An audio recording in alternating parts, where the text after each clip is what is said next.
Alright, welcome back everybody. This is the final chapter, Chapter 7, for the California Laws and Regulations Study Guide. In this chapter we'll talk about protecting the environment, some laws and regulations put in place by the federal and California state government to protect the environment from pesticides, and different regulatory agencies which are in charge of that. So let's get into it. First, we have to talk about pesticide residues. So pesticide residues are the remnant of a pesticide that can be found on a crop or commodity after application. This may result from direct application, off-site movement such as drift volatilization, windblown pesticide dust, and soil particles, and runoff from water. It also may result from uptake from the soil and other environmental sources. Who is responsible for monitoring these pesticide residues? DPR, who collects samples throughout the year from channels of trade, including both domestic and foreign products which are coming into California. The United States Food and Drug Administration, who samples domestic and imported produce in interstate commerce within California and the United States. And then the county agricultural commissioners, who collect and analyze produce samples from the fields at any given time in the growing season to monitor for illegal pesticide use or residuals. Why are they monitored? Monitoring ensures the safe usage of pesticides and prevents excessive amounts of chemicals from affecting the health of consumers. And what causes them to form? Direct application, off-site movement, uptake, and other environmental sources. We just mentioned that.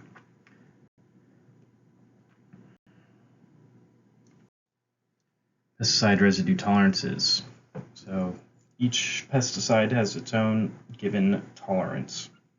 And each tolerance, as in the amount of pesticide residue that can be found on a given product, is established by the United States EPA, and it's the highest amount allowed to be on that crop. This is to ensure consumers are not exposed to unsafe levels of pesticide residues in their food. And tolerances are researched by scientists at the US EPA based on crop residue data and toxicological information. These tolerances can be found in the Code of Federal Regulations, Title Part 40, Part 180. In California, pesticide tolerances are enforced by the DPR's enforcement branch. Produce is sampled by DPR scientists and analyzed for pesticide residues by California Department of Food and Ag, and the CDFA, Center for Analytical Chemistry. What happens if residue tolerances exceed the legal limit? Illegal residues produce is seized and held and removed from the distribution and sale by the DPR. Also implemented if produce has no established tolerance, as in a pesticide is not registered for use on that crop. And held produce cannot be moved or disposed of without approval from DPR.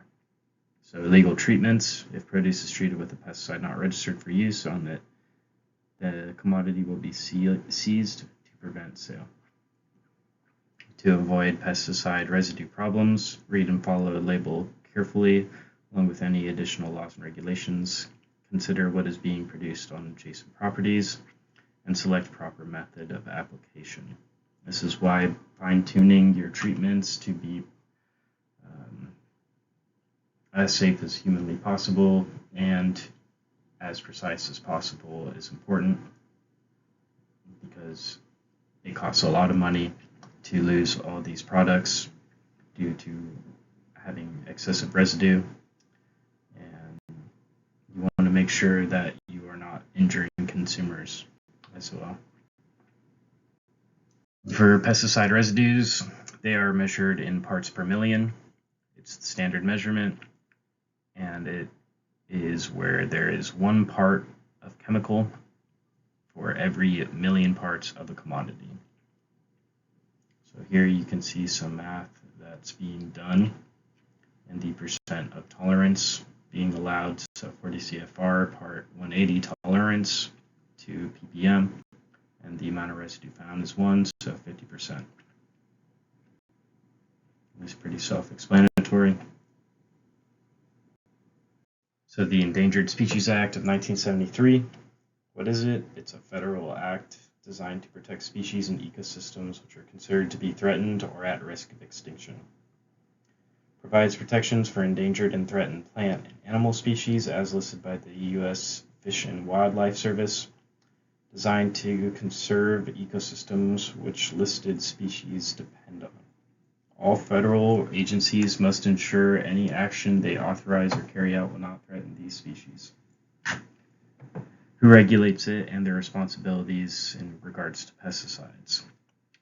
The U.S. EPA Pesticide Registration Program is covered under the requirements of this act, which impacts labeling requirements. Pesticide registration is designed to mitigate adverse impacts to endangered species, their habitat, and or their prey from otherwise legal pesticide uses. Each pesticide that's registered must have a biological assessment to analyze potential effects on listed species, their habitat, or prey.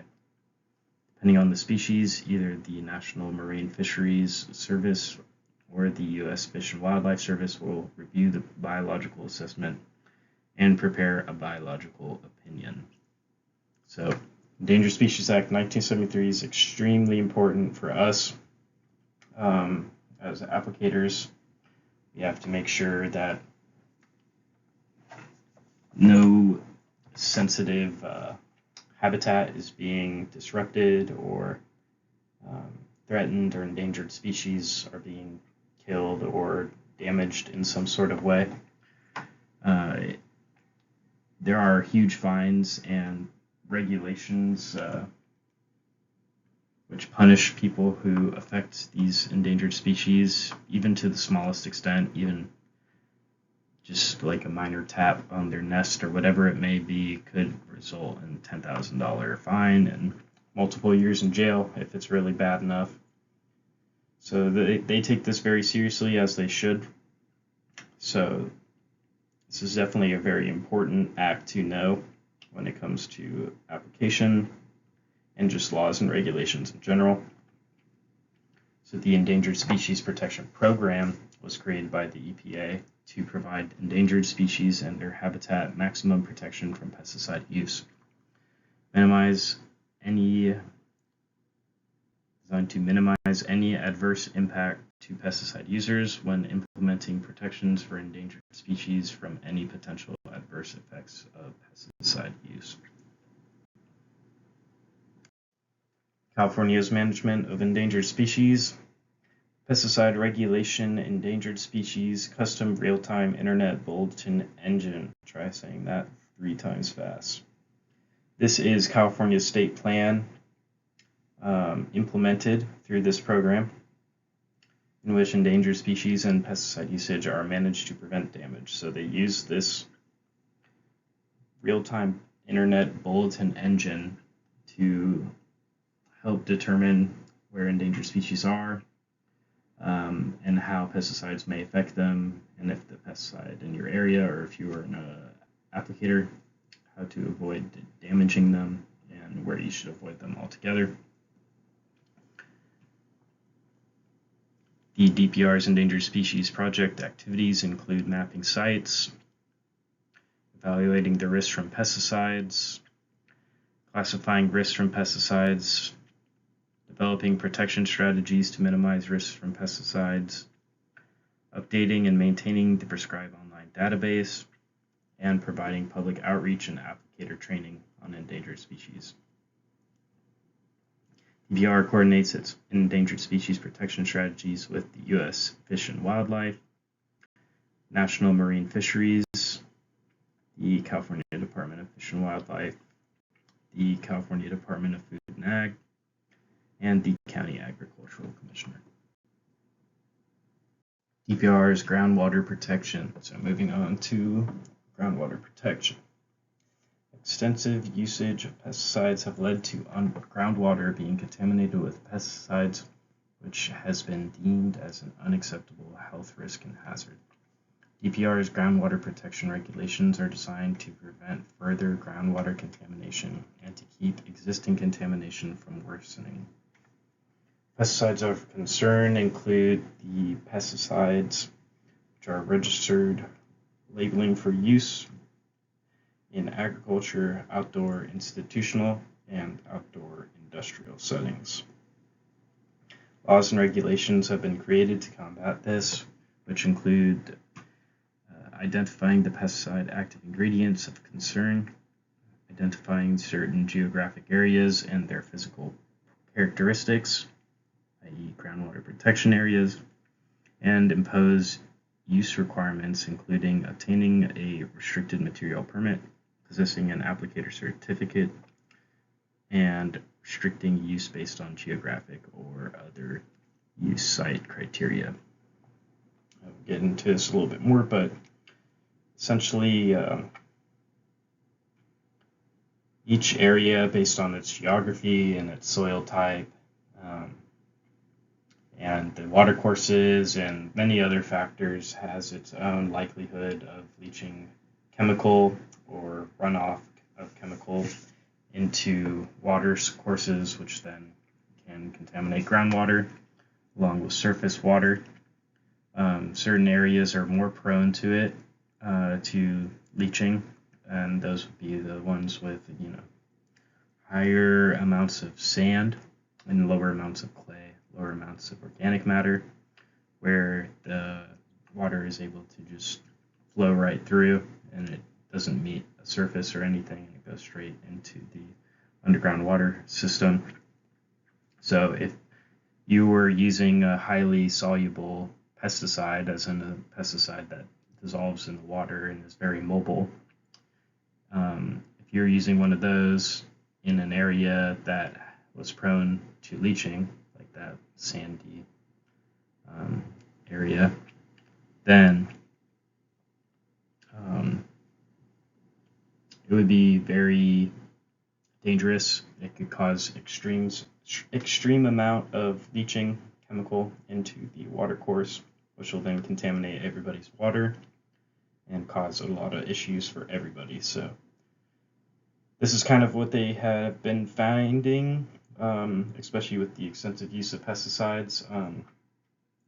They've been finding a lot of trace chemicals of pesticides that are used broadly. So in order to combat that, they've come up with a few different pieces of legislation, which we'll get into. Water protection area is a geographic area of approximately 1 square mile that is vulnerable to movement of pesticides to groundwater. It's based on the detection of pesticide in groundwater due to legal agricultural use, soil types at depth to the groundwater that are characteristic of areas where pesticides have been detected in the groundwater. The purpose is to reduce the overall pesticides in the groundwater by bringing attention and special usage to sensitive areas.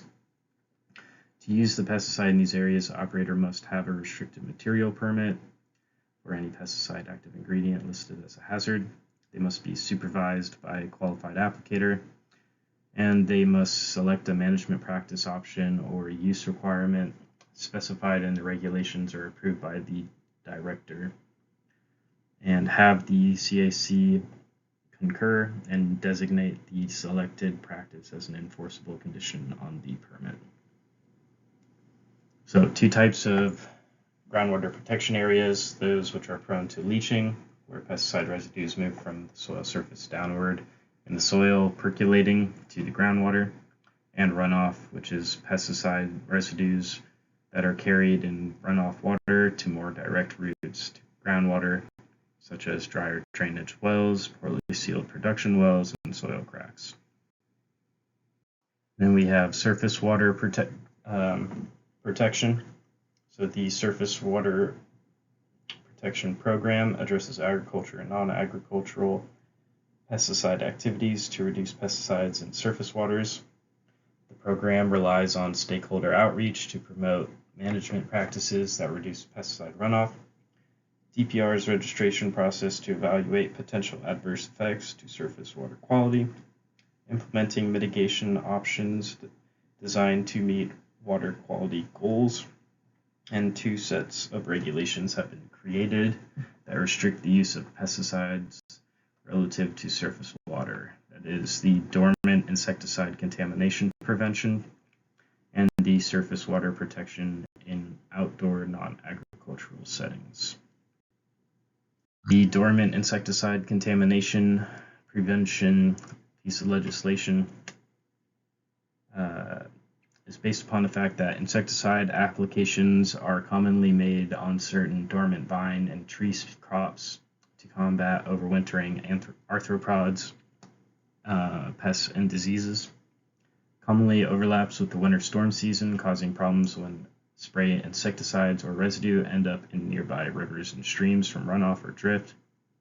Regulations have been put in place. These regulations cover all application methods and at minimum limit applications of certain types of pesticides, limit applications to hydrologically isolated sites, require any runoff to be held on site for a specified time before released into a sensitive body of water or other aquatic site, such as canals, streams, and rivers. Holding that water in place from the runoff before releasing it allows the chemical more time to break down as it sits there in the water and as it sits in whatever holding facility they have, which reduces the general amount of toxicity that is found with it. If the operator cannot meet those requirements, then they must obtain a written recommendation from a PCA, provide a 100-foot setback around any sensitive aquatic site, and follow wind speed restrictions. Aerial applications are only allowed if soil conditions do not allow field entry or approaching bloom conditions require an aerial application. The recommendation setback and wind speed restrictions above are followed, and spray applications are prohibited if soil is at field capacity or a storm is forecasted within 48 hours. So any spray application is restricted for if there is a storm forecasted within 48 hours, or if it is at field capacity, which pretty much means that the soil is completely saturated and can't take up any more water. So anything sprayed on top of that will most likely run off, especially if there's rain. And then hydrologically isolated sites.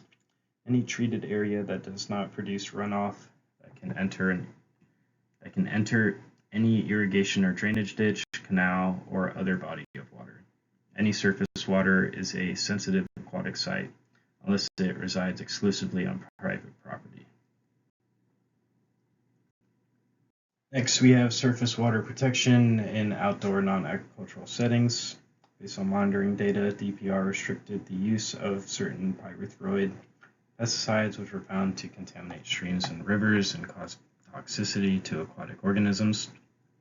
Any pesticide applicator who uses the pesticides is subject to additional restrictions. Usage is prohibited during rainfall, to standing water, to a sewer or storm drain, to a constructed drainage system that drains to a sewer or storm drain, and so on, to surfaces within 25 feet of down gradient aquatic habitat, to a pre-construction termiticide building within 10 feet of the down gradient storm drain, to plant shrubs or trees with standing water in the drip line or perimeter of the plants.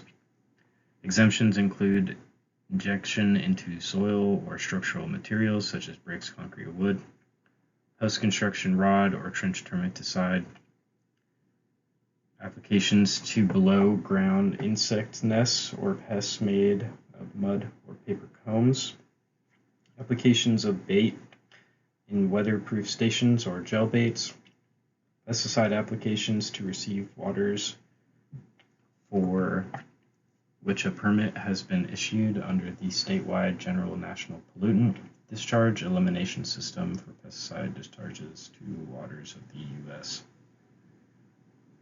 Wow, that's a long one. From spray applications and vector control applications.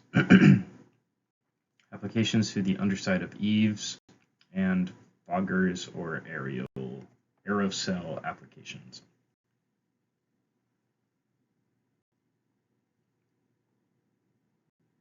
All right, here's the last slide on air quality protection. DPR's air quality protection program identifies and works to mitigate unacceptable air concentration and emissions resulting from pesticide applications.